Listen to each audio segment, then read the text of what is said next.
Hello everyone. How is it going? How is it going? We were gonna do some breath work today, but I have had like a cough and congestion and cold for the past few days, and so I thought, so your breathing or your breath work session isn't interrupted. We'll probably wait till I feel better just to make sure. This is the best I felt all day, so I was like, I want to take advantage of this and be able to talk to you guys. I haven't been able to talk all day, but I just got done drinking lots of hot tea, some nice hot ramen, so I'm feeling good, and I'm so happy to see you guys. Let me just see who's hanging out with us before we get started. What is up? So good to see you, Mahit, Greg, Ghost Wolf, Adrian. How's it going? So glad you're able to make it. Hello everyone, and of course Eric, what is up? Thank you guys so much for coming to chill with me. We're going to talk about two main things today, and I'm just going to go until I start to feel like I can't. I've been like waking up like super hot and like freezing at the same time.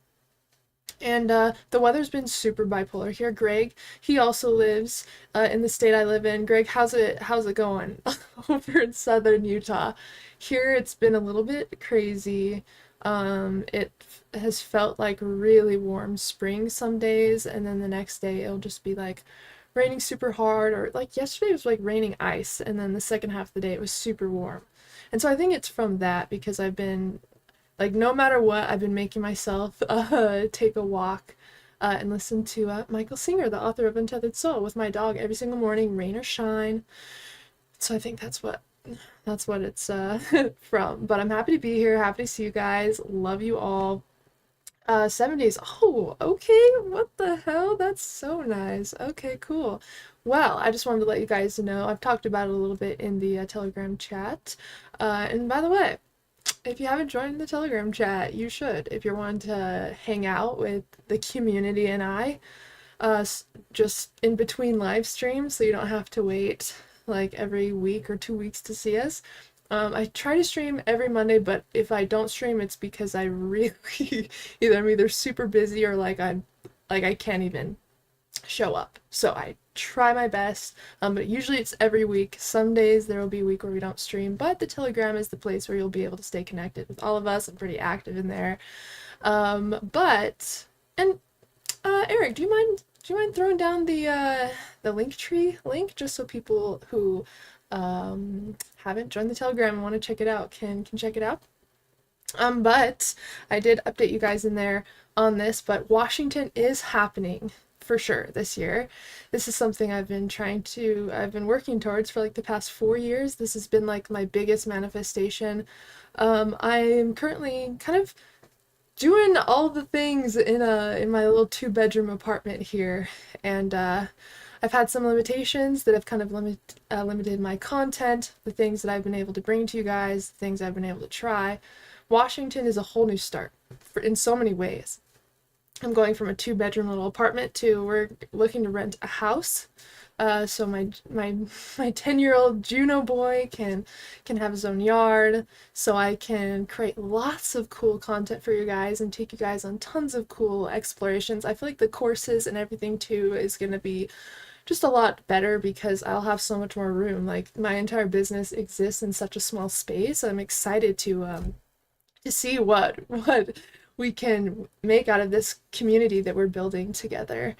So I have lots of ideas, and of course I've also talked about in-person retreats, and there's no way that that'd be able to happen here in Utah, and so stuff like that is also going to open up there as well. So I'm super excited to be able to grow and connect with you guys even more. I love you guys more than anything, and I couldn't have I couldn't have this community without you in it. You guys are why things have been able to happen the way they have been, and I'm so grateful to be able to have you guys in my circle. I love every single one of you. But yeah, it's my lease is up at the end of April-ish, and I think I might do like pay for one more month just to make sure I have a place locked in.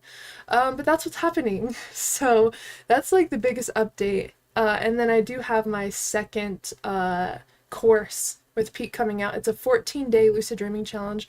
Now, the last one was like $22, so they're like very affordable. And even if you don't want to sign up for the challenges that I do through Peak, after they're over, you can just subscribe to me for, I think it's $10 a month. But it would unlock everything. And so this is a way where I'm able to give you guys so much more diversity of content on another platform. And so I've been working with Peak to release my sleep music on there. I have dream work guides, so I break down all these little dream work how-tos that you can learn how to do, and it's like little audio courses and little audio videos and guided meditations and sleep music and little challenges for 7 days. And there's ways to for all of us to stay connected. There's lots of community stuff that they're building in there, integrating into the app, so we'll really be able to grow, dream, and evolve together, which has been my ultimate dream with this community, is to literally live the life of our dreams by working with our dreams and allowing our dreams to come to life. That's the entire point of this brand.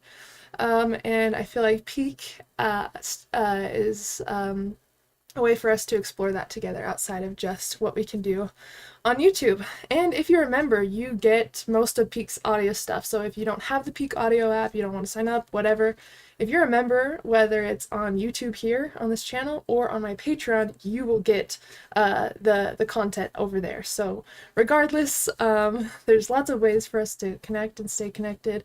But yeah, those are basically the two updates. My course is going to be releasing soon. I think within the next month or so. I'm working on it right now. I think the date is set for April 4th. Yep, and I'll let you know if it changes, but it should be April 4th. And then yeah, that's kind of the main things, and lots more coming behind the scenes. All right, let me get caught up before we jump in. Oh, Adrian, really? Oh my goodness, I'm sending so much love to your puppy. I definitely know how that is. I've definitely been through that. I love it too. I think everybody loves everybody here. It's lovely. I love it so much. And just looking through the Telegram chat when you guys are chatting when I'm away, it just like warms my heart. Everyone is. I just love you guys so very much. I don't even know how to describe it. I'm in a 2-bedroom apartment but can't wait to get a house eventually. I'm also awaiting my renewed passport so I can see the world. Planning on Amsterdam first. Yes, I am so celebrating you. That is so, so, so cool. I definitely recommend everybody get their passport if possible, because you never know when something spontaneous is going to arise. And you'll definitely want to take up those offers for sure, those opportunities, because that's what life is about, you know? Hope you like Washington. If not, too much information, Eastern or Western. So it's going to be like Southwest Washington. I've talked about it a ton, so you're totally fine. I'm hoping to move around the Vancouver/Camas area. So basically 15 minutes from Portland. I'm just right across the bridge from Portland. So very, very southern Washington. Haley, we got to do a retreat in Washington. Greg, I've been dreaming of this. I've been thinking of this. I have so many ideas of what we could do. You absolutely know that we are going to do that. And what's cool is my my business partner, he helps me with so many things. In my business, he'll help edit my shorts and on my other videos and help with B-roll and sleep music. He's my right-hand man for sure. He's a producer. He lives in Europe, and he's like this crazy fucking cool producer that really knows how to throw down. So we might even have like a full-on like DJ at our retreat, because I'm definitely going to invite him to come help and hang out if he wants. And so it's going to take me a little bit of time to figure out all the details, but I really want it to be a retreat that explores lucid dreaming in a really cool, playful way, where we can all connect in a really creative way for our dreams, but also a lot of other consciousness exploration practices, a lot of breath work.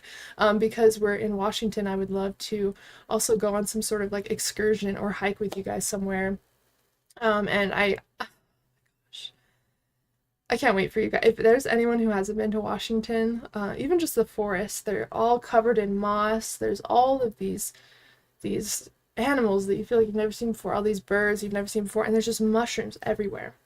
Obviously we want to We want to practice mushroom safety, but that doesn't mean we can't hunt for mushrooms and just be little fairies in the forest together, you know what I mean? So yeah, there's so many things that I want to do. We would never run out of stuff to do in Washington, for sure. Yeah, John, I'm very excited. So, by the way, I just want to say what we'll be talking about today. I have two main points. I asked you guys in the Telegram chat what you guys would, what questions you have about your dream work practice, or where you kind of need support or want support. We have two main things we'll be talking about that I kind of broke down into like a class-like format for us today, so I don't get sidetracked or go on my little tangents, which, you know, still might happen. That's just part of the journey we take together. But we're going to be learning how to rewire our brain to lucid dream, because sometimes we don't realize that some of the thoughts or beliefs we have are making it difficult to reach that state. And so I'll be going over how to troubleshoot your dream work practice and give you guys some journal prompts to kind of think about when you're doing this, and the main three things you'll want to troubleshoot if you are having a dry spell, whether it's just with dreams, lucid dreams, it could be anything. Dream work is kind of like a, a bubble over all of this stuff that we're doing. And then the next one is, we've talked about dream environments so much, like how to get back to dream environments that we've had. I've talked to you guys a lot about my favorite dream places. But how do we create new dream places? How do we create new dream environments from scratch that you can actually manifest in a dream and explore?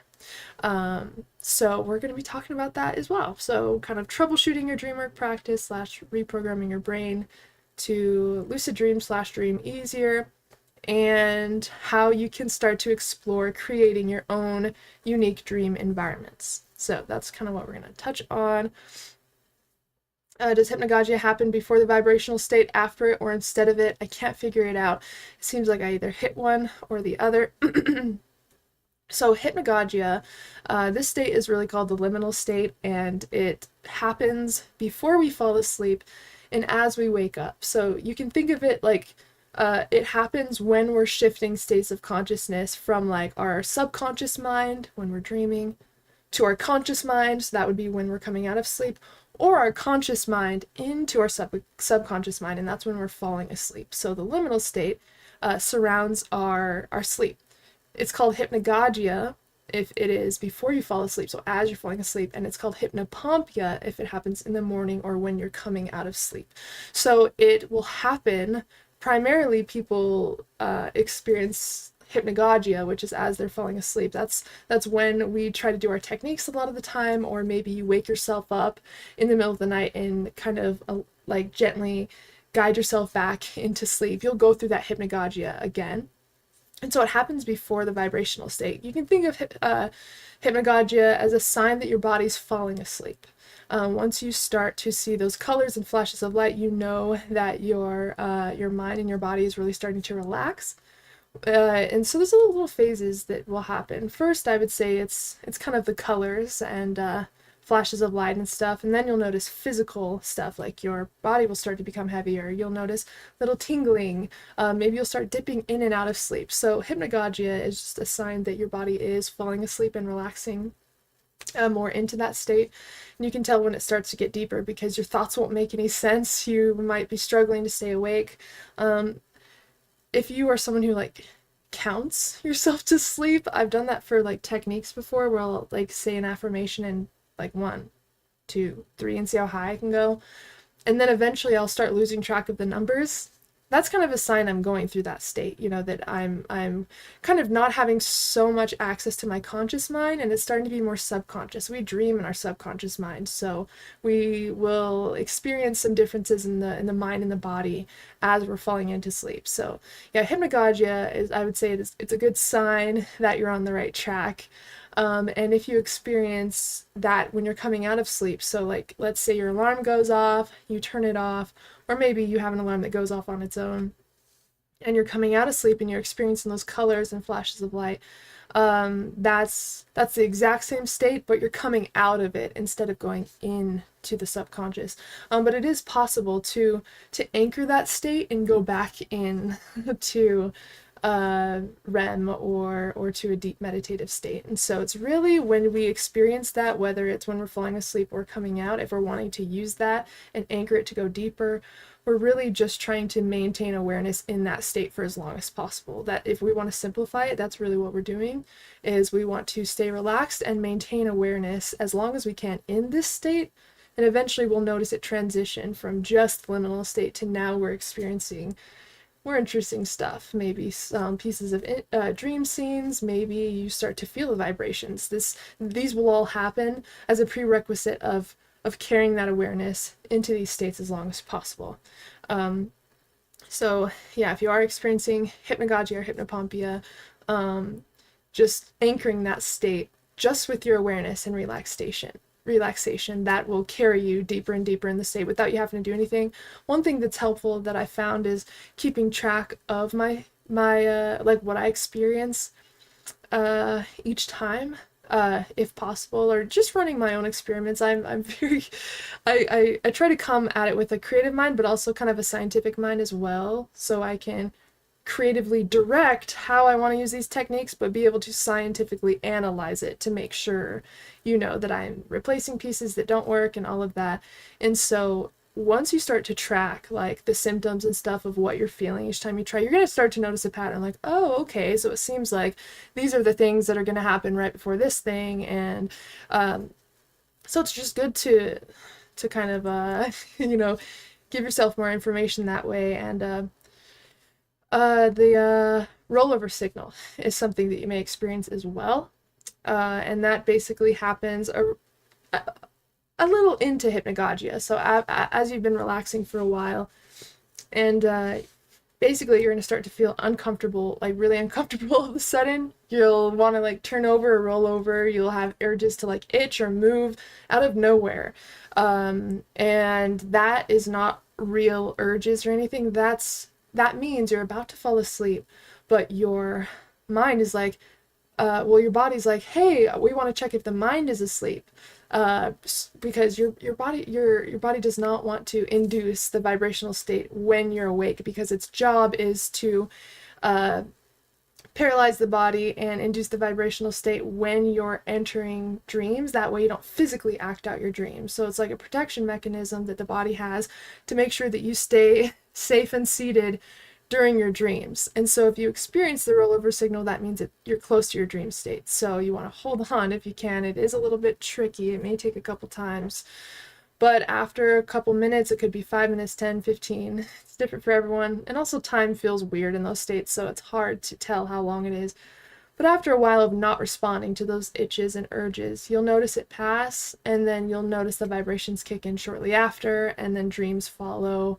Or of course you can kind of turn that into an out-of-body experience. But yeah, there's steps that you will notice you go into over and over. It's something that can be measured. It's something that can be predicted. You know, sleep is a science, and so we're lucky that such an incredible, adventurous thing happens during that state, because we can track our way there and we can trace our way to those states. But yeah, I hope that makes sense. Hello, how's it going? What is up, my friends? So now we're going to dive in to the topic at hand. First, we're going to talk about troubleshooting our dream work practice, so it goes great with what we're just talking about now. Let me take a sip of my throat coat tea so I can make sure I don't lose my voice too soon.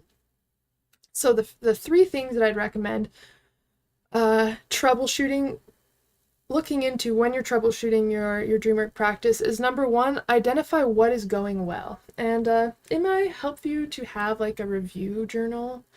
I have one at the end of the week just for like my basic like business and everything, like, okay, what went well, what routines did I stick with, where did I fall off, you know. I just kind of track my week and then plan for my next week. So you can totally do that with your dreams, and just have a little notebook just for dream review type work, or however you want to do it. I probably have too many notebooks, so maybe don't listen to me. I don't know. I have use notebooks for everything. But you want to first identify what is going well in your dream practice. What is going well? It could be like you're sleeping throughout the entire night. Awesome. It could be that you're remembering your dreams every single night. Great. You know, like whatever it is, write down all of the things that you feel like are going well that you want to maintain. Next, you want to identify where you are struggling. So where in your practice are you wanting to pivot? Are you wanting to change something? So it could be that, yeah, maybe you do sleep well throughout the night. Maybe you do remember your dreams, but you have a very hard time realizing when you're dreaming. Maybe that's what it is. Your brain is giving you tons of signs and hints that you are dreaming, but you seem to never catch on. So maybe that's your main struggle that you're wanting to look at. So again, identify what's going well and then where you're struggling. And now we're going to look at the individual pieces of what could be throwing us off. So now we want to look at our physical, we want to look at our mental/emotional state, and then we want to look at our environment. So these are going to be the three main things that could be subconsciously causing us to not be as efficient as we want to with our dreams. So for the physical part, you could ask, how do I physically take action for dream work? What are the things that I physically do? So dream journaling every single morning. Maybe you plan out your dreams before bed. Maybe you make your bedroom feel super dream inspired. You just want to look at the physical actions that you take for your dreams. That way you can see what you're doing and maybe what you can implement or what you can change. We're really just studying now. We're looking at everything, we're stepping back, and we're learning to look at it in a more analytical way. So once you have wrote down the ways that you physically take action in dream work, now you want to look at your actual physical body, like how have I felt physically lately? Because maybe you felt super sick lately, maybe you felt burnt out from work. These things are going to shed light on maybe why you are having this dream struggle, because sometimes we put so much like energy on like, oh, it's our fault, it's something that I have to try to change, like, and a lot of these things are things that we can change, but some of these things are out of our control, and there's no use worrying about things that are out of our control, because that is totally misdirecting your brain, and your brain will try to solve a problem as long as you tell it it needs to try to solve that problem. And so if you can see that something's happening that's out of your control, you can kind of just ride the wave and know that once your body is ready, once your body and mind is ready for dreams, you will feel inspired to do it. You will feel different. But you know, just observe how you've been feeling physically lately, because think of your body as like one single cup or glass. You know, your body only has so much energy to give, and if it's working so hard on trying to fight an illness and like make the physical body feel better, for example, it's really not going to be super focused on dreams. Dreams usually happen when we're in like the rest and digest state. We don't really dream when we're in fight or flight or when we are like energetically exhausted, really. It is possible that we have stress dreams and stuff when we're feeling stressed, but that's kind of from a different state. That's because we're in fight or flight and your brain's trying to have extra time to solve whatever you're worrying about or you're stressing about while you're asleep. And so, yeah, if you are not feeling good physically or anything right now, that could just be why. It's just something to keep in mind.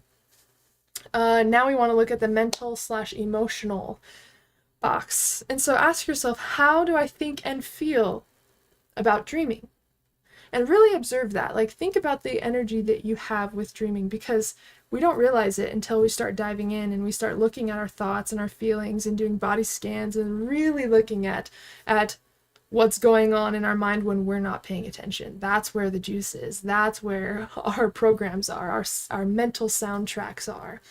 And if you think and feel in a way about dreaming that totally does not support what you want to get from dreams, we have to look at that so we can change it. And so maybe dreaming just feels stressful to you. Maybe when you think about dreaming, you think how you've never been able to have a lucid dream, and all these people are sharing their lucid dreams, and you just think that there's something wrong with you, or that you're lazy, or you're not doing enough, and dream work takes a lot of work. It's something that's kind of like an ongoing, consistent practice. And I want to tell you, even if you are taking a break from dreaming or you're having a dry spell, you're still in your dream work practice, because it's a practice. You don't have to be at any level at any time. This is like it's like a spiritual practice. It's like that kind of goes on and evolves forever. And we go through this ebb and flow in our practices. We can't just be full sending all the time. Humans aren't like that. We can't be like that, and it shouldn't be like that. And so I feel like our body knows a lot sooner than our mind of when we're needing to slow down, when we're needing to pivot, when we're needing to recharge. And so that's why it's also beneficial not only to start observing your mind and what's going on when you're not paying attention, but also having intelligence with how you feel and being able to not only become aware of that, but to honor that. And I think that's also part of the dream work practice, is learning when you need to rest. But yeah, so that's what I would ask for that question, is really look at how do I think and feel about dreaming. And maybe you think dreaming is fucking awesome. Maybe you think it's super sick, right? Maybe it's amazing. But the next question, well, what do I believe about my ability to lucid dream? I think that's also where a lot of people struggle, because it's like, yeah, I love dreaming. I like, I could tell you all the thoughts I have about dreaming. But if we're talking about my ability to dream or lucid dream, maybe that's where it hits. And you just really want to get really good at noticing when your mind starts to send a lot more thoughts and becomes more overactive. And also when you feel something inside emotionally, because that means we're getting to the root of like where the juice is. So really, when you think about your ability to lucid dream, how does that make you feel? What thoughts come up? And again, these are all great things to journal about, because it's so hard to understand the thoughts that we're having when they're all swirling around our mind. It's so much easier to write down our thoughts and be able to look through them, and then you can really see what's not even real. Like, what is a worry that doesn't even exist? Like, that happens all the time for me. I'm just like, what is this worry? Or like, what is this thing? This doesn't even make any sense. And so it really, really helps you clear out your mind when you give your mind space to talk. Because if we don't give it time or space to talk, it's all going to stay in here. And you'll notice once you start doing like thought downloads and like really writing in a journal until like okay, I guess that's it. I don't have anything to write. Like, you're giving your mind a platform, a space to express itself, and then you can sift through it and see, okay, this makes sense, this doesn't, this is worth keeping, this is a thought I want to change, so it's very important. I definitely recommend writing these things down. So that question, what do I believe about my ability to lucid dream?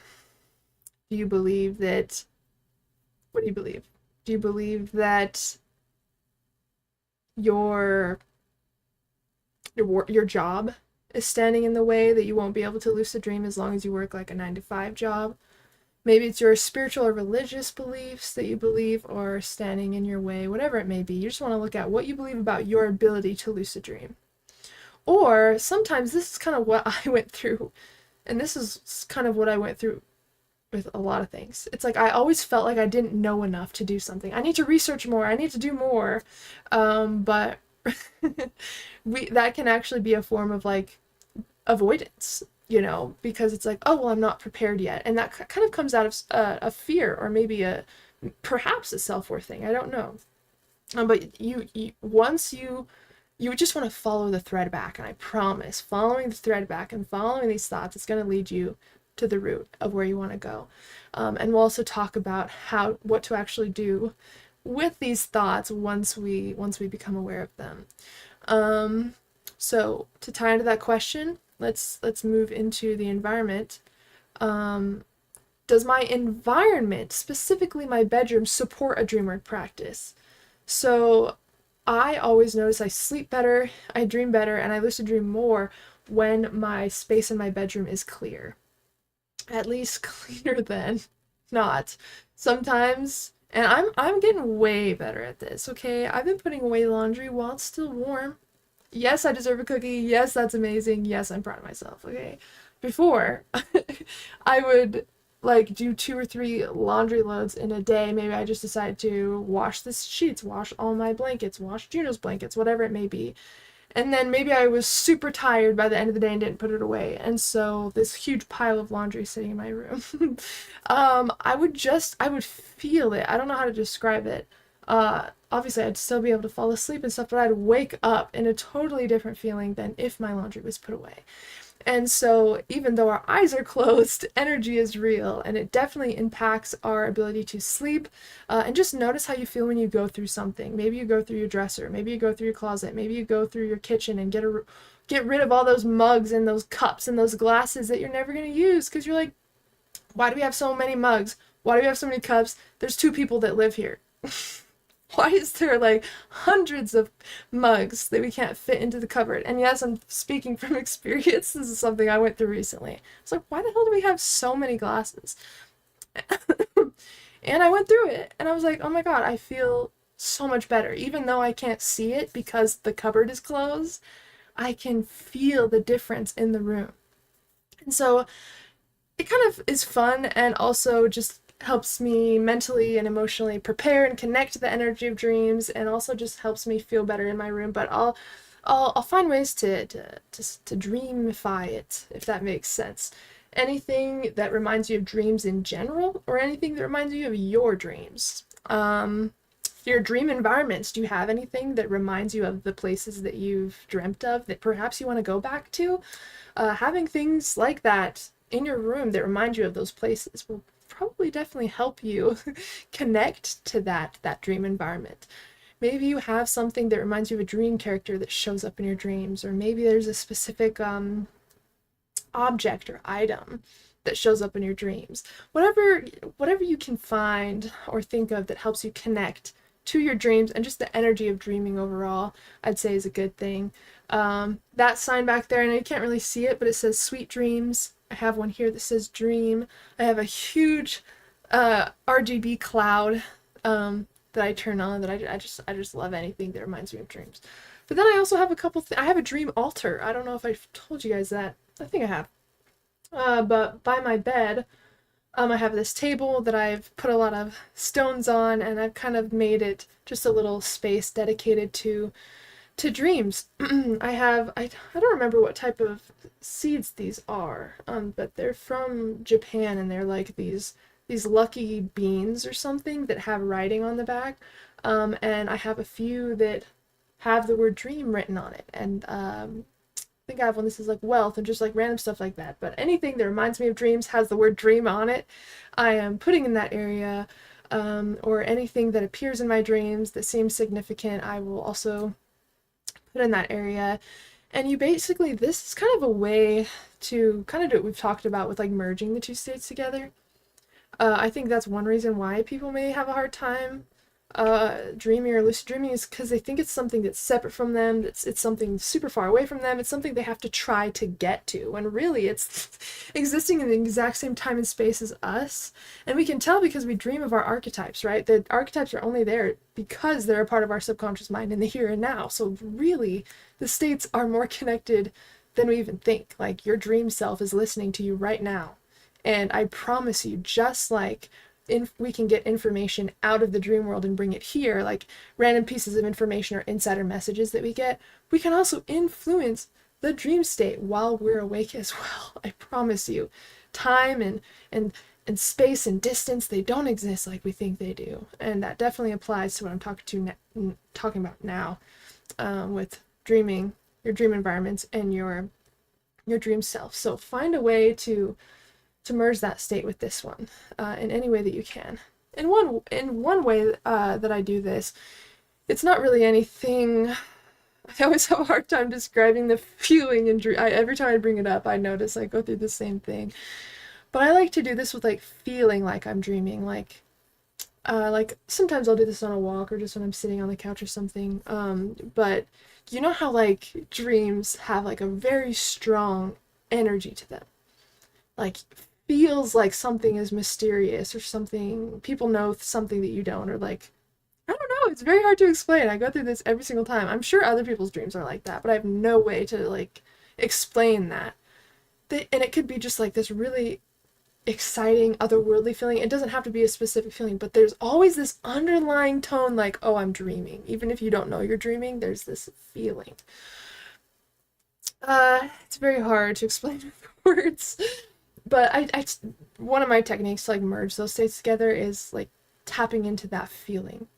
Like when I'm walking or something, or like right before you do a reality check, like right before you realize you're dreaming, you know that feeling you get?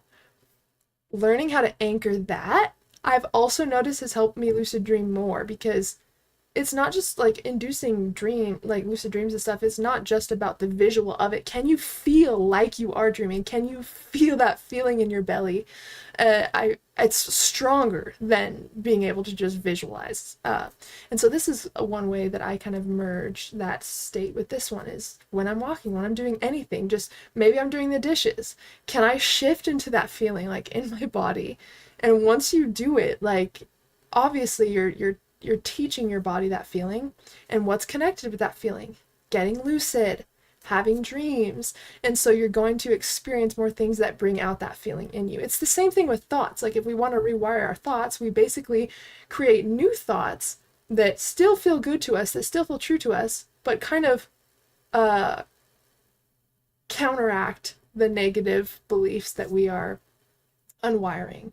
And basically, if we give these new thoughts equal airtime or more airtime in our mind than the negative thoughts, eventually the other thoughts will dissolve and we won't even think about them anymore. And these new thoughts will be the new neural connections that we have around that specific topic, if that makes sense. So it's all kind of connected, okay, in this way. So, and this last question on this, kind of relates to the environment question we just went over. But if dreaming was an archetype or person, would they feel welcome here in my environment or in my bedroom?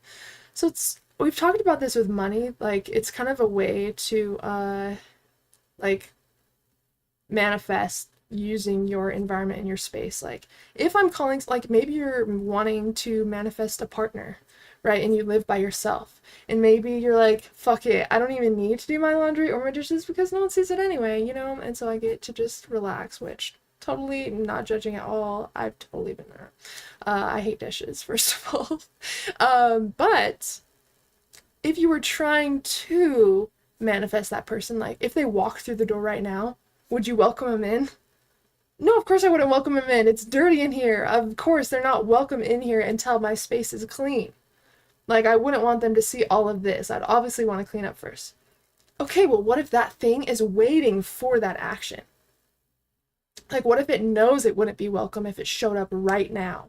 And so it hasn't. It's kind of the same thing with money. If money was someone you were trying to date, if it was like the archetype or the like a person, like would they feel welcome in this space? And if not, how would you make this space feel welcoming and feel like it would resonate with them as well? We're basically taking that but turning it to have to do with our dreams.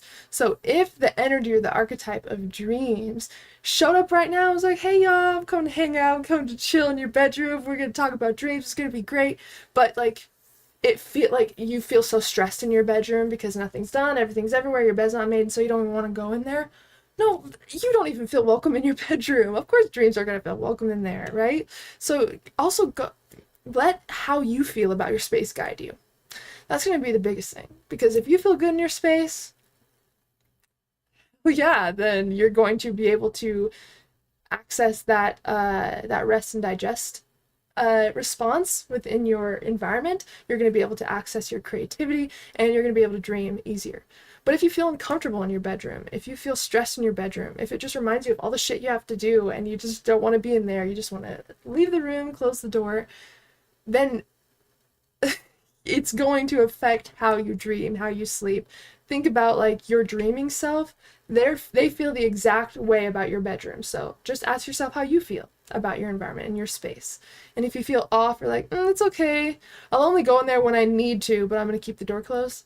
Imagine your dream self saying that. Obviously you want them to be welcome and feel welcome in your bedroom so you can dream, so you can lucid dream, so you can connect with these parts of yourself. So it's almost like you're preparing your environment for that thing to come in. The exact thing that people say, oh, I'm waiting for a relationship until I I do the inner work, I prepare my life, I make sure I'm financially stable before I welcome that thing in because I want to be ready.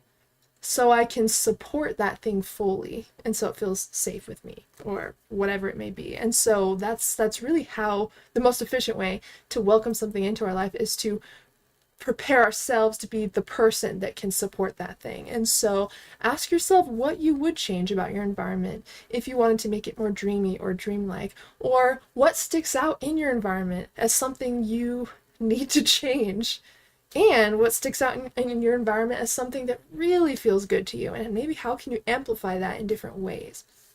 There's no rules to this, by the way, at all.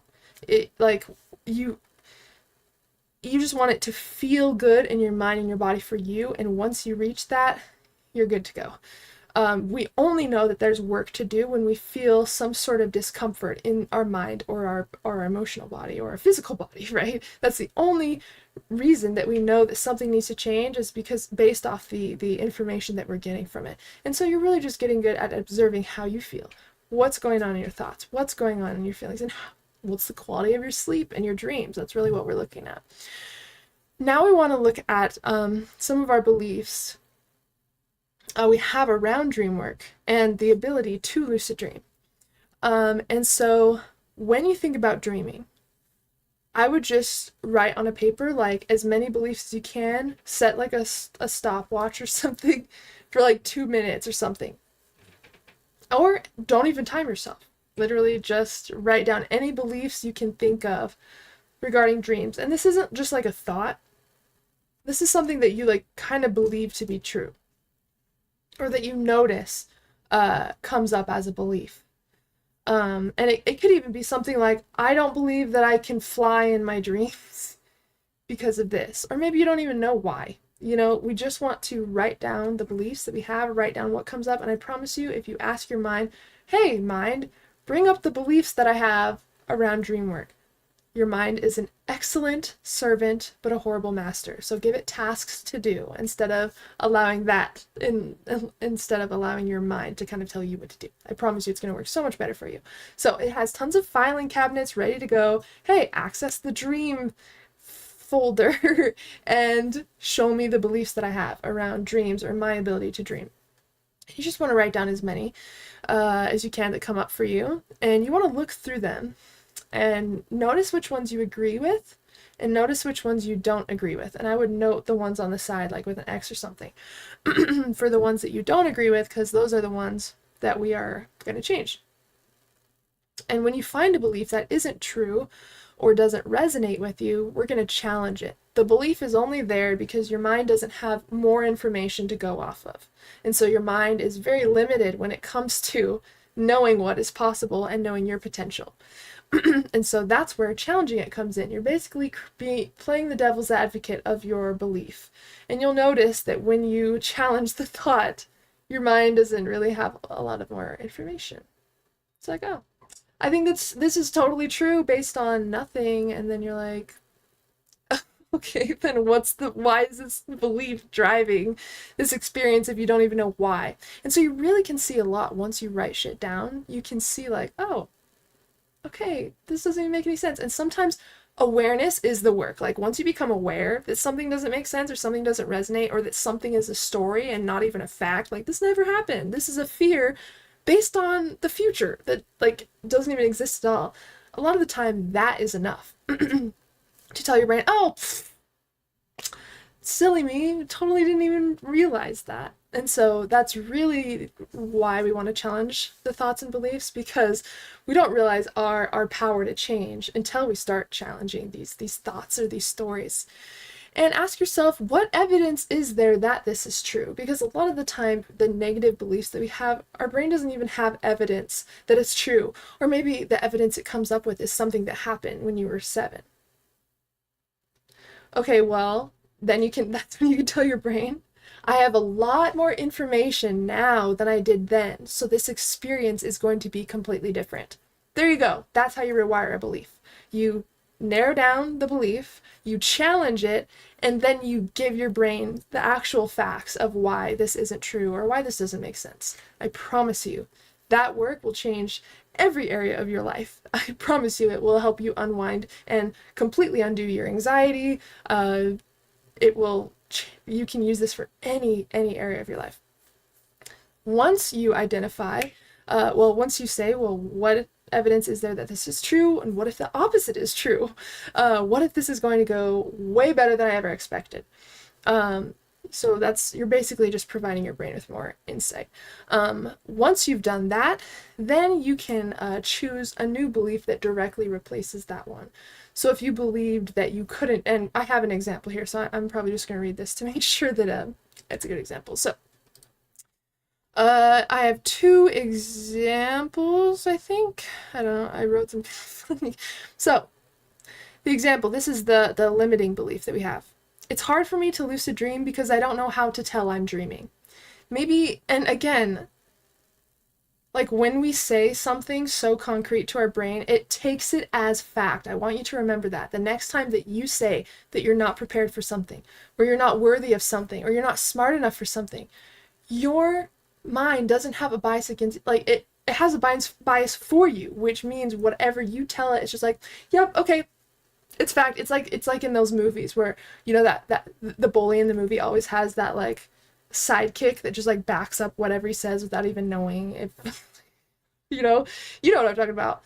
That's basically your mind for you.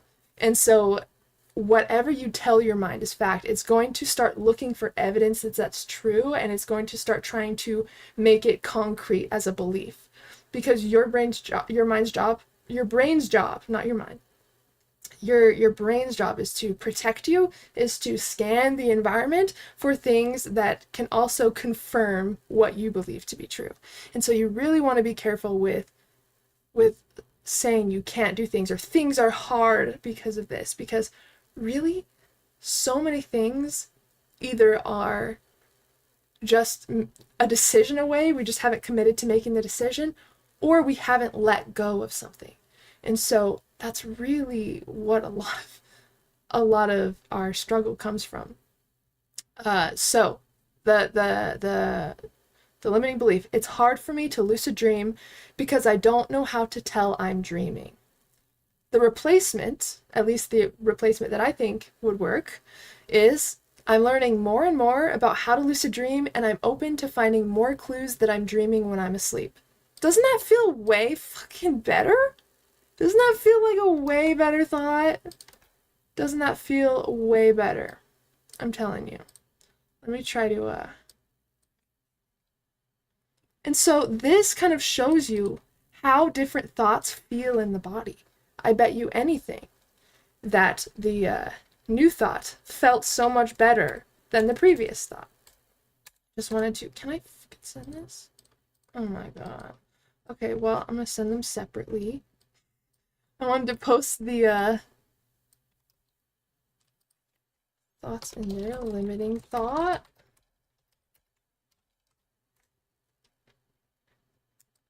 New thought. And really just look at those, because this is going to show you how to rewire your, like how to create a powerful new thought that really holds its foundation and can trump out the other thought easy. That's really what we're trying to do. So again, limiting thought, it's hard for me to lucid dream because I don't know how to tell that I'm dreaming. New thought, I'm learning more and more about how to lucid dream, and I'm open to finding more clues that I'm dreaming when I'm asleep. Feels so much better. All right, so here is another one. This is one that I got from someone in the group. And I created this own thought based off what they said. So this is not their words or anything. This is totally from me using it as an example. The limiting thought is, I find it hard to learn to lucid dream because of my religious beliefs. Now, this is the thought that I thought would be good for it. Lucid dreaming is a natural part of human biology, so anyone can learn to lucid dream. Because lucid dreaming has been proven by science, learning this skill only takes practice and has nothing to do with my religion. It allows you to honor what your religion is or what your spiritual beliefs are, but it also shows you that, oh, well, good thing that lucid dreaming is just something that's part of our biology and anybody can learn. If you sleep, you dream, and if you can dream, if you're dreaming already, then you can lucid dream. Like, if you are already dreaming, if you remember your dreams, you're literally one step away from having a lucid dream, like truly. So the proof is in the pudding. If you can sleep, you can dream, and you can lucid dream. Okay, let me see if it lets me. Hopefully it's not too long of a message. I just wanted to put these in there, that way you guys can actually see. Oh, they really need to expand how, there we go, how many characters I can fit into a message. Okay, so this is good. This is good. This is what I've been leaning into. Learn to recognize the difference between who you are and your mind. Because as long as you are believing and emotionalizing with those thoughts that pass before you throughout the day, you are going to suffer in some way because you think these things are true and they're not. I posted this in the the group. Let me see if I can find it. I was having a conversation about this with a friend the other day, and I saved part of my message because I thought it would be helpful. Okay, I said, you are not your mind or thoughts. You are the one that witnesses your mind is having thoughts. So when I talk about stepping back in awareness, I mean going from being in thoughts and believing them to stepping back and watching them pass, knowing they have nothing to do with you. And then they just go away if you don't create an emotional connection to them. The brain saves whatever we emotionalize with, and that's why most of our memories have an emotion tied to it. So if you emotionalize with a random thought that your brain gives you and you believe that it's true, it's now seeing that thought is important, and you're going to notice this is how spontaneous anxiety and panic attacks happen. It's because we focus so much on resisting or we feel so much fear from a specific thought or something that the brain's like, whoa, for some reason that thought created such an emotional change in the body that now I realize how important this thought is, so I'm going to send this thought to you over and over and over until we solve it, because it's clearly a problem. We're going to keep repeating this thought until we figure out a solution for it. So it's just about learning to witness those thoughts without preference or judgment and fully allow your feelings to be felt without resistance. The thoughts have nothing to do with you. They are just stimuli from the unfolding moment, and your mind is throwing you random ideas, random judgments, random preferences about how the moment needs to be in order for you to feel okay inside. It really has nothing to do with you. Your mind is trying to help you survive. That is your ego. It is literally trying to scan the environment to help you survive. And as long as we think that everything isn't okay for some reason, which by the way it is, I promise you it is, the mind is the only thing that's telling you it's not. But once we believe there is a problem, you send the mind on a journey to try to solve the problem. And this is where overthinking thoughts come in. This is where we start to affect our sleep. And if you go a while with ignoring those thoughts and trying to push them down and avoid, eventually they're going to stack up and it's all going to spill out, right? And so it can be very simple. And this is how you do it, really. When you notice your mind is overactive, overthinking, I want you to take this energetic step back in your awareness, and I want you to watch it as the witness consciousness that you are. That's who you are. Not the one that's talking inside. Say hello in your mind right now. Say hello. Say it a million times. Hello, hello, hello. Say that in your mind. That's who I'm talking about. That is not you. That is a roommate, basically, living rent-free. That is the part of us that is attached to this human experience. But the one who witnesses it, this entire experience has nothing to do with. You are truly the one that witnesses the thoughts passing before you, and you are the one that witnesses the feelings and the emotions passing through the physical body. If you can get used to switching into that witness self, I promise you, you're going to see how fucking neurotic the mind is, and how it really has nothing to do with you, and how it's actually hilarious with some of the things that it tries to create problems out of. Awareness will completely change your relationship with your mind. And again, Michael Singer, the one who wrote The Untethered Soul, and the books following that, he talks about this all the time. I have saved so many he has like this, I find all these talks that are like 30, 40, 50 minutes, just uninterrupted, of him giving talks at his Temple of the Universe that he founded in the 70s. And oh my god, every time I listen to it, he just makes all of Eastern practices and yoga so simple. He just reduces it down to the mind. The only issue that we have is with the mind, and the way that he can teach you to observe it from a completely different perspective is mind-blowing. And I'm telling you, I have an entire playlist titled Michael Singer of just all of his talks. I will send it to you guys. Let me know if that is something that interests you guys, and I will put it as unlisted, and I will post the link in the Telegram chat or something, because I promise you it will change your life. This will completely change your life or change your relationship with your mind, how you feel emotion, how you handle the day-to-day, and how you can be completely at peace and okay in any moment, regardless of what is unfolding in front of you. It's magical. It is so magical. So yeah, I can geek out about that forever. If you guys need any resources, please let me know. But the thoughts that come up in your mind do not reflect you, your ability, or your worth, okay?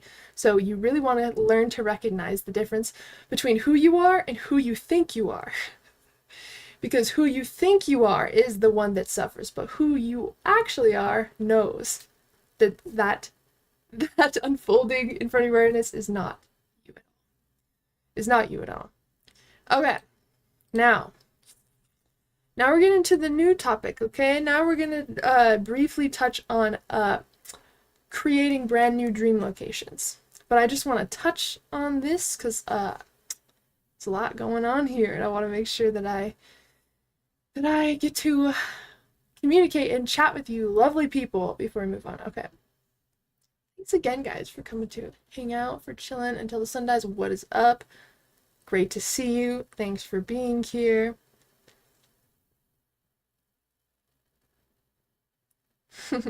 Okay, cool. Let's continue. So we've talked about how to revisit dream locations, right? But how do we make a brand new one? That's what we're going to be touching on real quick. There's and I'm sure there's several ways to do this. I can only show you guys kind of what I know, but this is immediately what comes to mind when we talk about this. And I've done this before. I've told you guys that my friend Troy, that I've talked about before, from Edmonton Lucid Dreaming, we created our own little like dream forest, and we got really well, I haven't talked to him for a while, so we'll have to reconnect and chat about it, but we got really clears on the details and the qualities of this specific place. And to me, this has been the most effective way to create new dream environments that I've found. But hey, if you found something else that's even better, definitely let me know. So this is to create a dream space or an environment that you've never dreamt about before. Maybe you've dreamt of places like it, but this is you creating a place from scratch to dream in, on, at, dream, to see in your dreams. Okay, the first thing is planting the seed, okay? We want to get clear on the details that are important about this place. So what are the non-negotiables about this place that you want?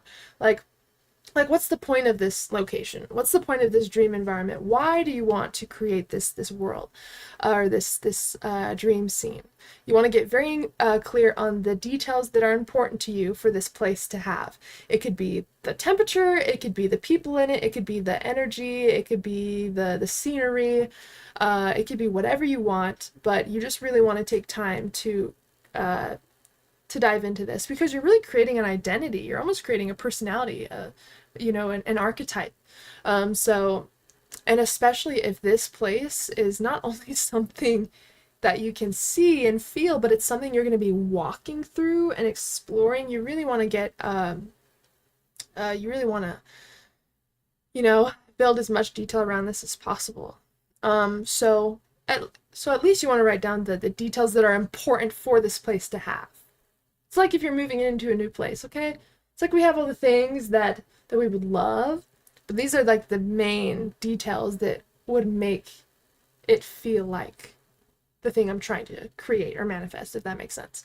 So, details. Next, what are the unique qualities of this location?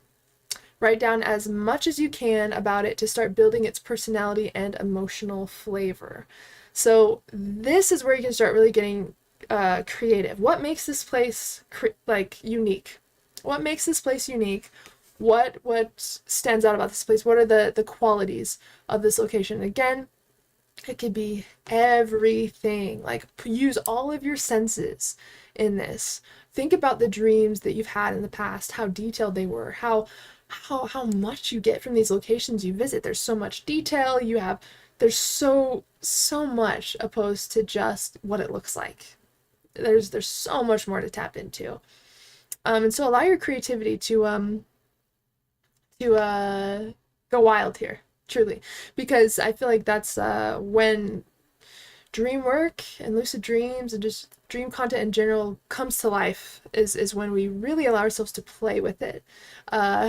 I truly believe that the energy of dreams, it's very closely linked to creativity, our inner child, all of that. So allow yourself to really go wild with the most beautiful places you can imagine. Like, really challenge yourself, like, what is the most magical or whatever type of place that I could possibly imagine that I haven't even seen? It's just straight from the dome, you know? So take time to do that and really build its emotional flavor. Again, that's almost as important as the visual and like the actual look of this place, because we really underestimate our emotions, boys and girls. We really do. And we really don't know how much of our dreams are emotional based. So please don't skip out on that. That's like arguably the most important thing, because sometimes, like, I don't know if you've had those dreams where you can't really see, but you can feel so strongly either where you are, what's going to happen. Like, really give that emotional space a place to express itself. What specific feelings does this place give you? Now, this is where it gets hard, because for me, it's very hard to describe specific feelings in my dreams. They almost seem like otherworldly, but they're also kind of emotions that I feel exist when we shed like the human condition of like fear and doubt and all of this. We like reach this really deep state of like pure bliss and like love and relief and comfort and ecstasy and joy and gratitude. It's like that is our natural state. And by the way, that's what you can experience once you break through like the overthinking mind, anxiety, all of that. You know how we sometimes have panic attacks or anxiety attacks? You can train your mind to do that with gratitude, anxiety, love, ecstasy, bliss. I promise you can. And when that comes up after something heavy passes, like, that's the truth. That's what all that shit is. Like, it's burying that truth that is always there, that you can tap into at any time. So just wanted to point that out, that it goes beyond beyond dreams as well. But really tap into the feeling of this place, the visual, and this is where we start to bring it to life. So the first point was planting the seed. Now this is where we start to bring it to life. So now that you've figured out kind of what you want the place to look like, how you want it to feel, how you want it to make you feel, the unique qualities and personality of this location, now is where we take physical action, and we want to find places or images that represent or reflect this dream environment in some way. So even if it's a very unique location or dream scene, you want to try to look up places, even if it's AI. Like, I don't even care. Like, the brain is so intelligent, it knows how to really bring places to life. But if it is possible to find real locations also that may represent this place, maybe it'd also be helpful to look through videos or like walkthroughs of this location. Basically, we're just trying to find ways to saturate our mind with a location that's similar to the one you're trying to create through visual stimulation, sound, smell, etc. And allowing your brain to visually see a representation of something that feels like the dream environment you're trying to create will allow your brain to more easily download this information. So let's say that I'm trying to create a whole new dream scene, but parts of it look like Hawaii. Then maybe I would look up pictures of Hawaii, or maybe I would watch videos of that place and really just allow my brain to feel like it's there. Because we've talked about this, the brain cannot tell something that you're imagining, you're dreaming about, or something that's actually happened. And when you really immerse yourself in a simulation or a walkthrough of being somewhere else, your brain really does get to be transported into that time and space and really does capture that feeling of being there. And so the more information you can give it of what it will sound like, what it will feel like, maybe what it will smell like, you're really allowing your brain to connect with it. And so I think that finding a visual representation online that you can immerse yourself in will really allow your brain to connect with it. And now that we have kind of the bones of the place we want to create, and then we also have some like images and videos of like real places that we can like look in and immerse ourselves with, now that we have that, we want to at least induce a dream that feels similar to that environment that we looked up. Because once we have a dream of that place, now we're somewhere. Now we can start to gradually shift it and change it every single time we dream about this place, and really start to create the dream that we want, the environment that we want from inside of the dream. And if your brain has dreamt about it once, I definitely believe it can go back, because that's happened to me a million times and other people that I've talked to. And from there, we can look at dream incubation techniques to keep kind of working on that place. It's like you're going back to do construction. And I promise you, sometimes there are little things that are different about the dream scene, but I'm telling you, your brain is very very smart with this. It's literally like it's saving it all on a memory card, and you really can go back to experiences or places that you've felt in your dreams. So we want to, at least to get somewhere, we at least want to have a dream of the place that we looked up that feels like our environment. And slowly and over time, we can use dream incubation techniques to visit this location and slowly change qualities about it. And every time, you want to make sure that every time you visit this place in your dream, you write it down with vivid detail in your journal, because the more that you write down your dreams, it's going to solidify it more in your mind. And that's really how to save your dream memory, right? Is by writing your dream down. Have you ever wrote a dream down? And there's going to be dreams that you don't write down that really stick with you. Like, I've remembered dreams that I've had when I was really, really, really young. But have you ever noticed that when you read through your dream journal, as soon as you start reading, it's like you can already see the dream again, clear as day, like you just had it, like, and then you can even stop reading and predict what's going to happen next, because it just like awoken that memory in you. That's what we're aiming to start to create with this method. And so the more that you saturate your mind with something specific, the more it will repeat it, and it will expand it, and it will explore it in different ways. And then once you've dreamt about it once and you've written it down in your journal, then you can even use your dream planning journal that we've talked about, and start to try to incubate a dream back to that place, but maybe with these qualities instead. And also keep in mind that you can change parts of the dream once you become lucid as well.